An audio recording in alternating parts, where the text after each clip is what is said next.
Olá, estamos de volta com a leitura da Palavra de Deus e tem 5 palavrinhas que eu sempre uso para me referir à Palavra de Deus. Você já decorou, né? Ela é inerrante, ela é imutável, ela é infalível, ela é indestrutível e ela é eterna. Então, inerrante, imutável, infalível, indestrutível e eterna, porque é a palavra do nosso Deus e Pai, né? Ele não erra, ele não muda, e não muda porque é perfeito, ele não tem necessidade de mudar, né? Ele não falha, ele não pode ser destruído e ele é eterno. E tudo que tem a ver com o nosso Deus, né, tem também esses atributos. Então nós estamos lendo Gênesis, eu convido você a ler comigo. Hoje nós vamos ler os capítulos 36 e 37, né? Então abra a Bíblia ou ligue aí o seu dispositivo e vamos ler juntos. Se você não puder ler, ouça com atenção a leitura que eu vou fazer e que essa palavra entre pelos nossos ouvidos, suba até a nossa mente, para que a gente possa compreender bem o que Deus está falando aqui e desça até o nosso coração, para que vivamos de acordo com a vontade revelada de Deus. Então vamos ler juntos as Sagradas Escrituras, dando continuidade à leitura do livro de Gênesis, primeiro livro da Bíblia, capítulo 36, os descendentes de Esaú.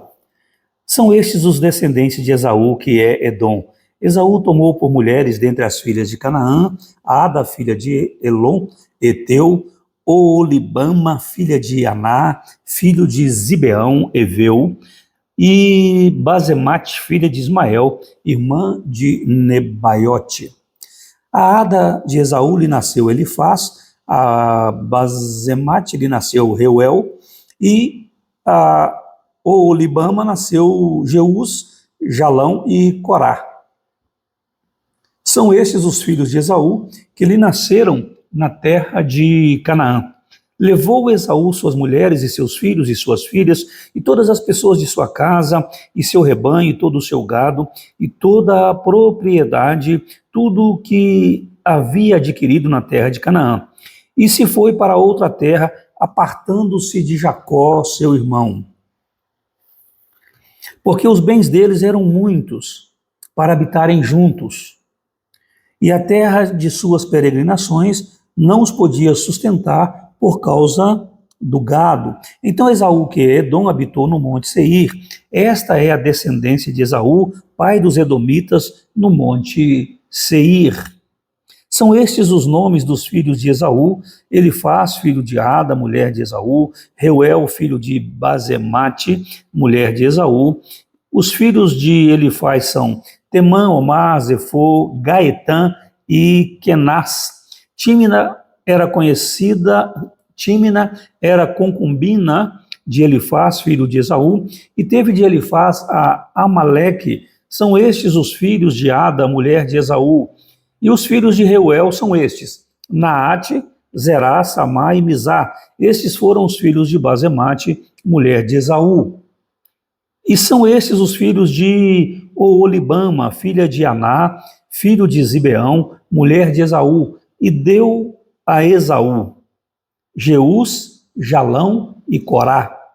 São estes os príncipes dos filhos de Esaú: os filhos de Elifaz, o primogênito de Esaú, o príncipe Temã, o príncipe Omar, o príncipe Zefô e o príncipe Kenaz, o príncipe Corá, o príncipe Gaetã, o príncipe Amaleque. São estes os príncipes que nasceram a Elifaz na terra de Edom. São os filhos de Ada.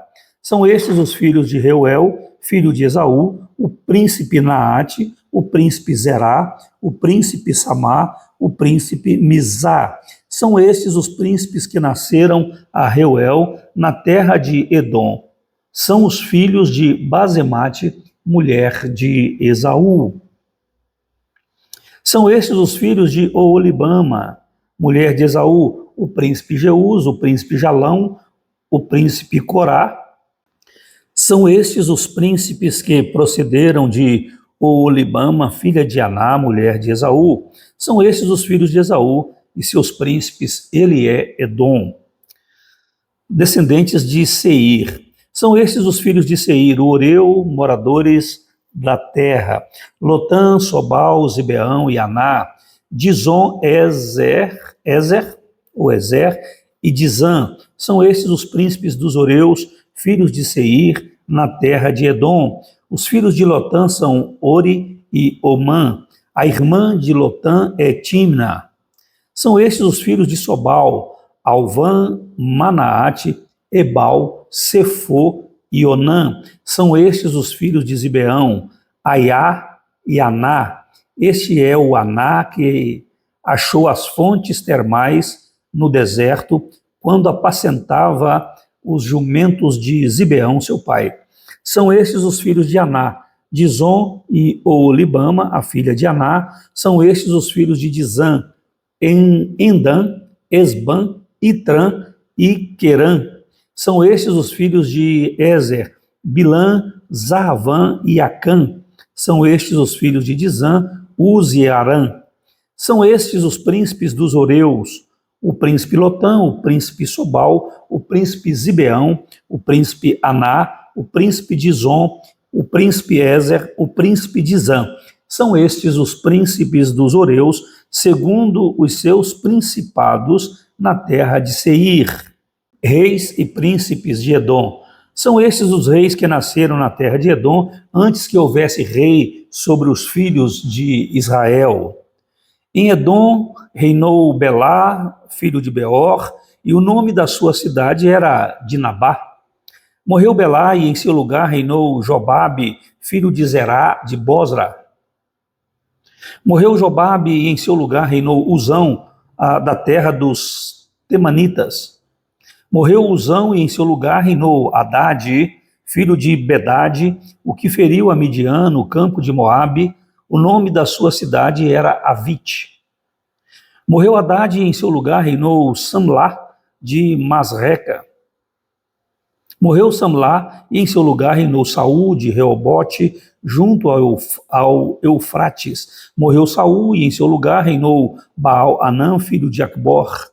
Morreu Baal-Anã, filho de Acbor, e em seu lugar reinou Adar. O nome de sua cidade era Paú, e o de sua mulher era Metabel, filha de Metrede, filha de Mesaabe. Podem ver que não é sobre todos que eles mencionam a esposa, né?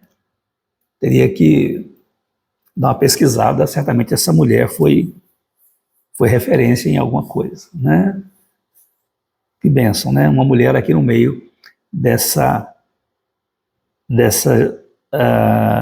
genealogia. Não é bem uma genealogia, mas uma relação de descendentes, príncipes de Edom, né? São estes os nomes dos príncipes de Esaú, segundo as suas famílias, os seus lugares e os seus nomes: o príncipe Tímna, o príncipe Alva, o príncipe Getete, o príncipe Oolibama, o príncipe Elá, o príncipe Pinom, o príncipe Kenaz, o príncipe Temã, o príncipe Mibzar, o príncipe Magdiel e o príncipe Irã. São estes os príncipes de Edom, segundo as suas habitações, na terra da sua possessão. Este é Esaú, pai de Edom. Capítulo 37 e o último de hoje. José é vendido pelos irmãos.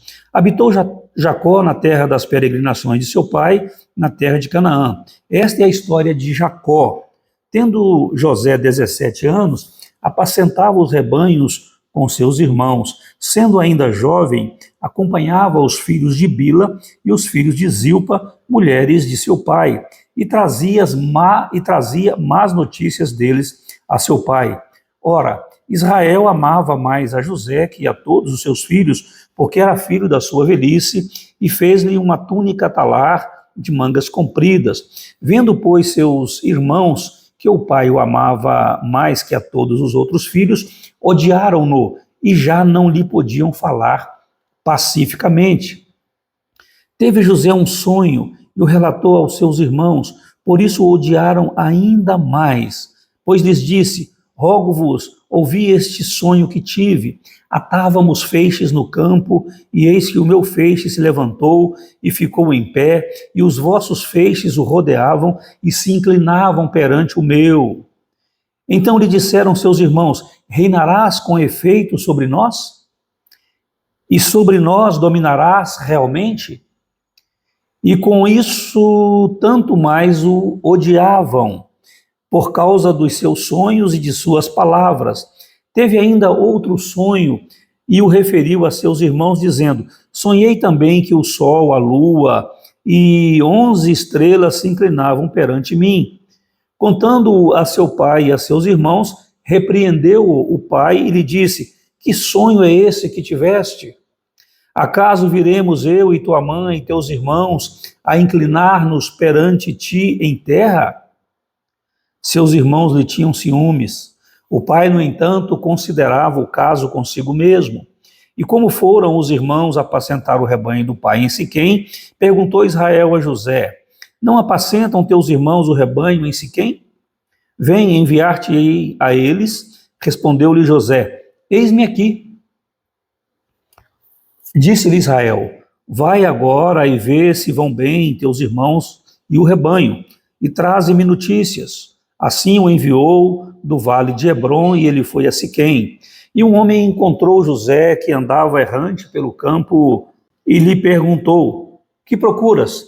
Respondeu: procuro meus irmãos, dize-me, onde apacentam eles o rebanho? Disse-lhe o homem: foram-se daqui, pois ouvi-os dizer: vamos a Dotã. Então seguiu José atrás dos irmãos e os achou em Dotã. De longe o viram e antes que chegasse, conspiraram contra ele para o matar. E diziam um ao outro: vem lá o tal sonhador. Vinde, pois, agora, matemo-lo e lancemo-lo numa destas cisternas e diremos: um animal selvagem o comeu, e vejamos em que lhe darão os sonhos. Mas Rúben, ouvindo isso, livrou-o das mãos deles e disse: não lhe tiremos a vida. Também lhes disse Rúben: não derramareis sangue, lançai-o nessa cisterna que está no deserto, e não ponhais mão sobre ele. Isto disse para o livrar deles, a fim de o restituir ao pai. Mas logo que chegou José a seus irmãos, despiram-no da túnica, a túnica talar de mangas compridas que trazia, e tomando-o, o lançaram na cisterna vazia, sem água. Ora, sentando-se para comer pão, olharam e viram que uma caravana de ismaelitas vinha de Gileade.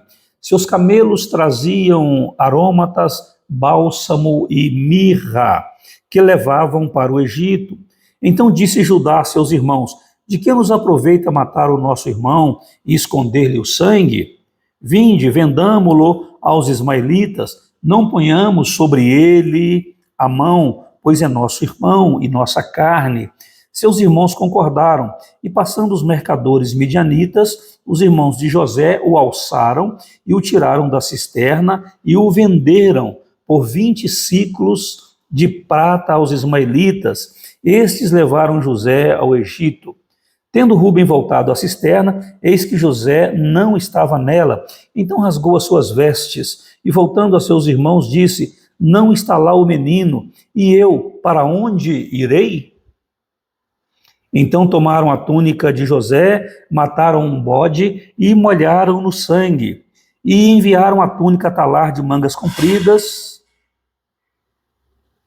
fizeram-na levar a seu pai e lhe disseram: achamos isto, vê se é ou não a túnica de teu filho. Ele a reconheceu e disse: é a túnica de meu filho, um animal selvagem o terá comido. Certamente José foi despedaçado. Então Jacó rasgou as suas vestes e se cingiu de pano de saco e lamentou o filho por muitos dias. Levantaram-se todos os seus filhos e todas as suas filhas para o consolarem. Ele, porém, recusou ser consolado e disse: chorando descerei a meu filho até a sepultura. E de fato o chorou seu pai. Entre mentes, os midianitas venderam José no Egito a Potifar, oficial de Faraó, comandante da guarda. E assim a gente conclui a leitura de hoje. Louvado seja Deus. E vamos juntos, não desanima não, tá? E curta esse vídeo, e compartilhe esse vídeo. E se não está inscrito em nosso canal ainda, se inscreva. Que Deus abençoe a sua vida, Deus abençoe a sua casa, que Deus abençoe a sua família, em nome de Jesus. E até amanhã, se Deus quiser. Um forte e carinhoso abraço. Fica com Deus.